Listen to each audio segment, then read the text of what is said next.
Dr. Ghuloum, welcome to this CIRS podcast, which is part of the recently launched web-based project on the impact of the COVID-19 pandemic in the Gulf and the broader Middle East.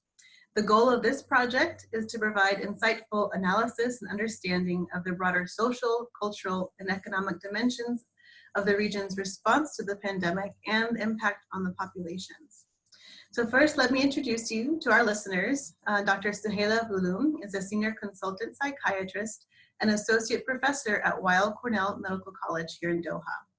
Dr. Ghuloum, you've been involved in several CIRS projects over the past several years, and I'm delighted to have the opportunity to speak with you today on the mental health implications of COVID-19 in Qatar and the region. So Dr. Ghuloum, thank you for agreeing to this interview. Thank you for being here. Thank you for inviting me. I'm delighted to be with you. Thank you. So I'd like to start by asking you, what do you consider to be the greatest impact of the pandemic on mental health in Qatar?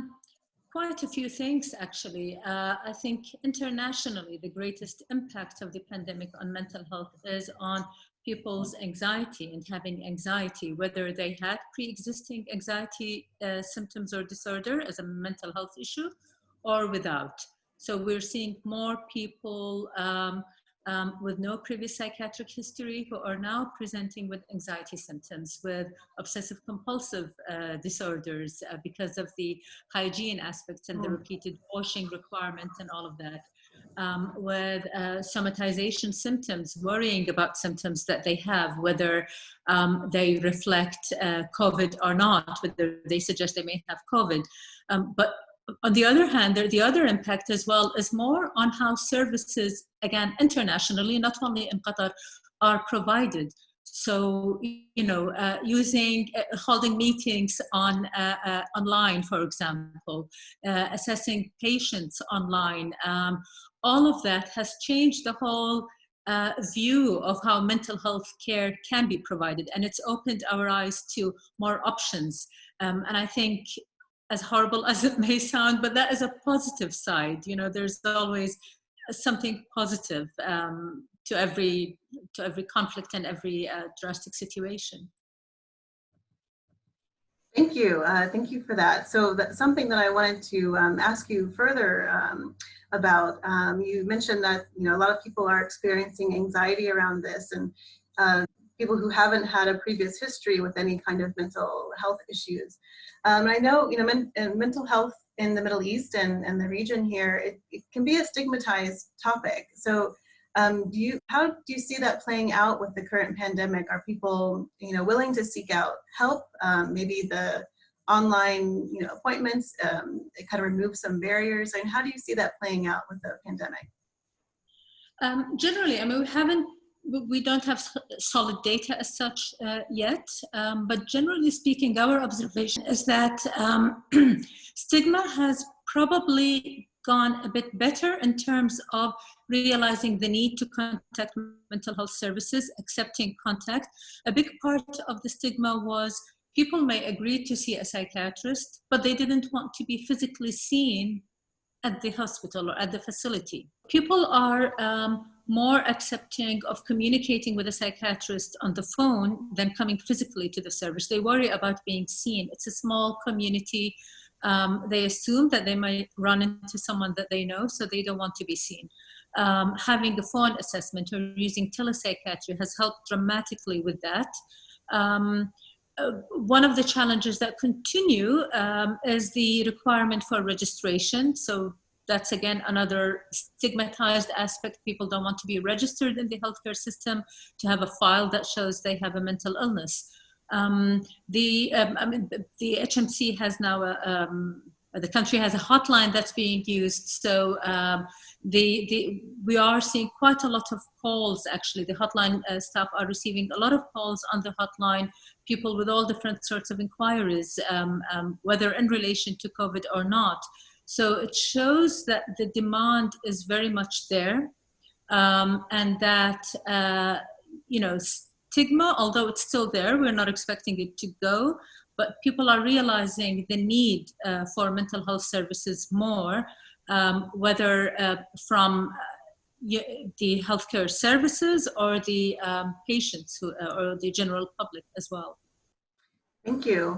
So I'm wondering, and do you have any sense or from your kind of estimations, I mean, what segments of the population do you think are facing, the most severe issues around mental health at the time? Or I'm sure different populations face different issues. A lot of people, maybe facing concerns about losing their jobs, and other groups might be worried about different things. Do you have any kind of insight on that? Yeah, I mean, Qatar obviously is quite interesting in it being so multi-ethnic and so many different cultures in the country, and each one has been affected in different ways from what we can see so far.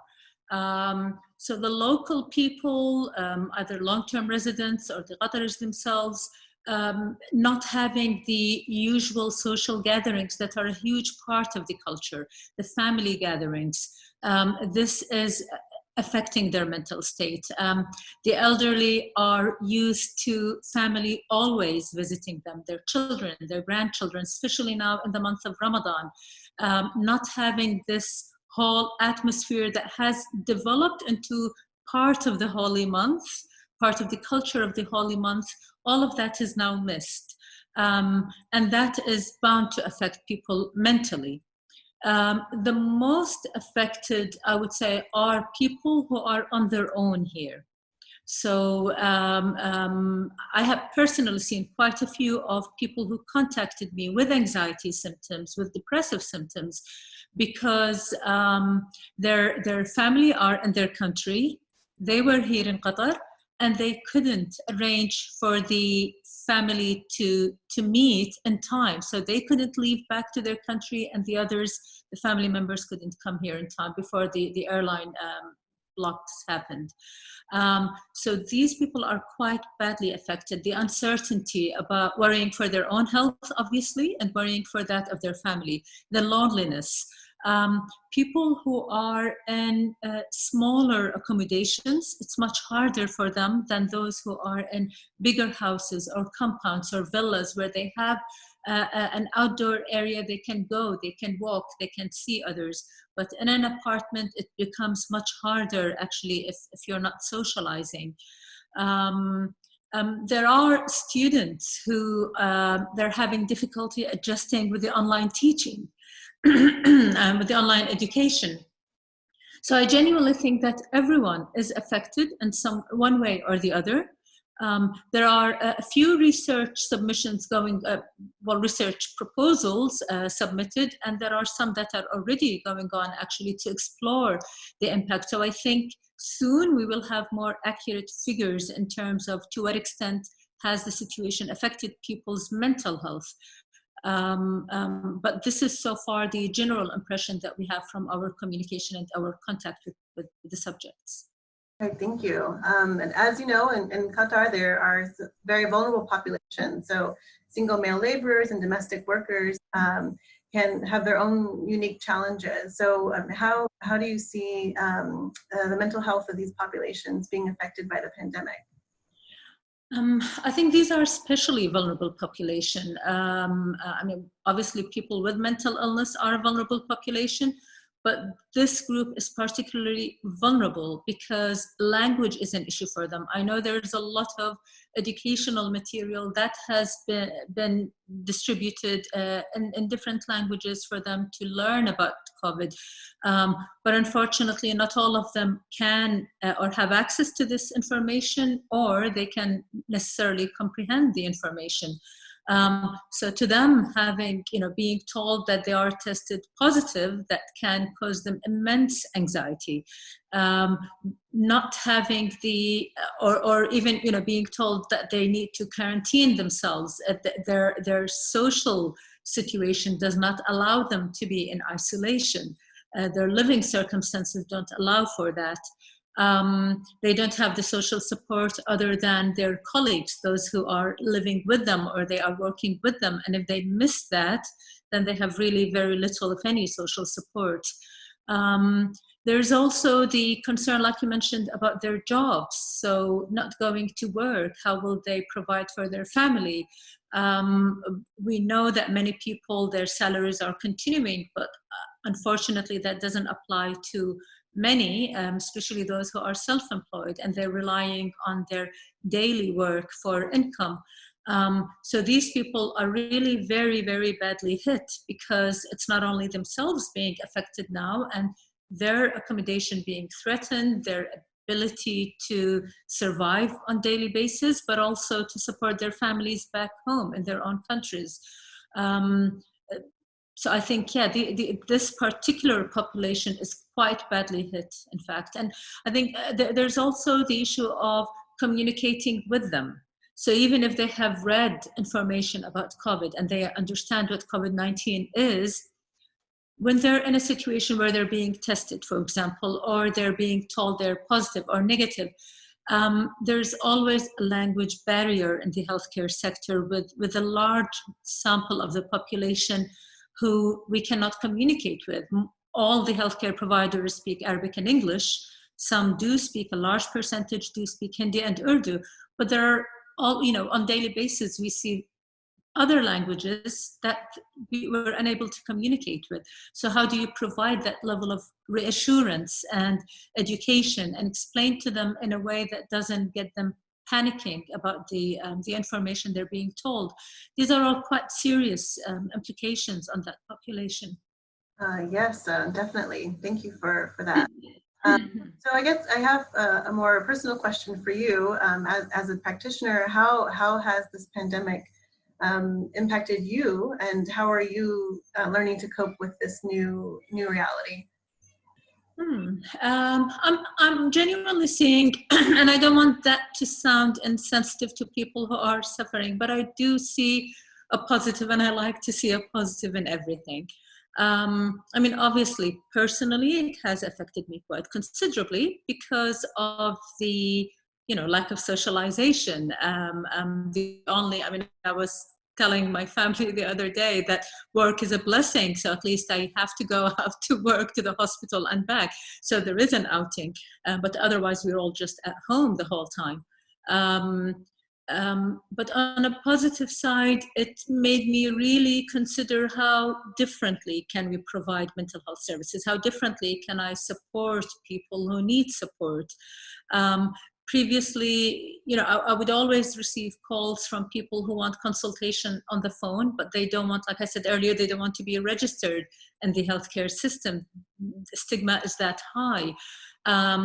This situation made me think, well, if we can accommodate cases and if we can do phone consultations or telepsychiatry in this situation, why can't we do it as routine practice for people who need it, or for people who, not necessarily because of stigma, but maybe because of their work situation, they can't leave work and they don't need to take a sick note every time they want to come and see me in the clinic. I can just provide a phone consultation for them. How am I coping? I think, like I said, by thinking more positively, trying as much as possible to focus on positives, utilize, obviously, even with work, we have much more time on our hands than we did otherwise. So trying to use that time to do things that I've always wanted to do and never had the chance to do, or had a challenge doing, simply reading, for example. There's much more time to do reading now than otherwise. Yeah. Thank you for that. And so I know we all are thinking now, okay, well, how long is this going to go on? And none of us has the answer. But do you see the long-term implications of the pandemic on mental health in the society here? You think new challenges will arise, or we'll be seeing more of the same? Will it taper off? Do you have any insight on that? I think we will see new challenges. Literature clearly reports from previous pandemics that mental health implications, although they do occur in an acute phase, they're usually manageable. it's usually post-pandemic that the impact, the mental health impacts start to appear more. One of the known complications of pandemics, previous pandemics that have occurred, for example, is post-traumatic stress disorder. We don't see much of PTSD here in Qatar, except maybe in people who were subject to road traffic accidents, major RTAs. But otherwise, post-traumatic stress disorder is not as common here as in many other countries, especially regionally. But there is a possibility that we will see much more of PTSD, much more of trauma-related cases post-COVID. Other disorders, they are disorders that occur normally. They are very common anyway, like anxiety and depression. But I think we will see much more of anxiety disorders post-COVID. My concern is more for the children, actually, to what extent the confinement to the house, to what extent the even homeschooling and having to rely on themselves, on their parents for teaching, for education, although they are, schools are doing huge efforts. I'm not minimizing that, but it's different. Especially for children to get accustomed to what extent will that affect their mental state? That we don't know, but I'm sure we will see more child cases related to COVID occurring post-COVID once the situation eases a bit in terms of infection control. I mean, the impact of the elderly as well, I don't want to forget that, and to what extent it has affected the elderly. And I think that we will see probably even before the end of the current crisis. It's difficult for them to be, missing that social support, that social physical contact that provides them with reassurance, with human contact. Missing all of that is likely to affect them a lot, and I think we will start seeing more of consequences of that soon. I see. So we all are dealing with this unique situation, and I wonder, do you have, can you suggest any resources, any tips to help people cope with these things, where they can go for support, those kinds of things? Yeah. The first one I would really like to mention, because it's personally affecting me, and I see that a lot in my family, and I hope they don't hear this and think I'm criticizing them, but seeking information from every source, regardless of how reliable or unreliable that is. I mean, I constantly get messages saying, is this true? Is that true? And most of the messages that we receive on WhatsApp or on social media are invalid, in fact. So I would advise people is to go and seek information from reliable sources. The Ministry of Public Health, Hamad Medical Corporation, Primary Healthcare Corporation, all of these health resources have reliable information, and you can get accurate data. Internationally, the World Health Organization, the CDC, the Center for Disease Control, they have reliable information. But avoid listening to hearsay, avoid just being affected by these messages. There is to seek help. There's a hotline that has been provided at the ministerial level. And like I said earlier, this hotline has already started receiving a lot of calls, actually, and I think it's an invaluable resource, and people should utilize it if they have any anxieties or worries. And it's manned by staff who are trained, and they can refer them to more specialists if needed. Yeah. Oh, thank you very much for that helpful information, and thank you very much for a very interesting and insightful conversation. I'd like to ask you before we wrap up, are there any questions I didn't ask you think are important for us to think about? I think you've covered everything, actually. One last word that I would say to anybody who's hearing this is that, because that's something that I see in my usual practice, one of the most common questions I'm hearing is, am I the only one? Or am I affected by this more than others? I used to be much stronger and able to cope with stress. Why am I unable to do that? And I just want to reassure everyone that you're not the only one going through an anxiety. Everybody is at very, different levels. Even healthcare providers are going through anxiety. It affects people differently because their situations and their resources to get support are different. So I would advise people, even if they cannot visit physically, to continue to communicate virtually with their families, with their loved ones, with any support system they have, and to reach out to others who think may need support during this time. I think this is a perfect opportunity, and we've seen that already, for the whole society to be more cohesive and to support each other. So let's do more of that.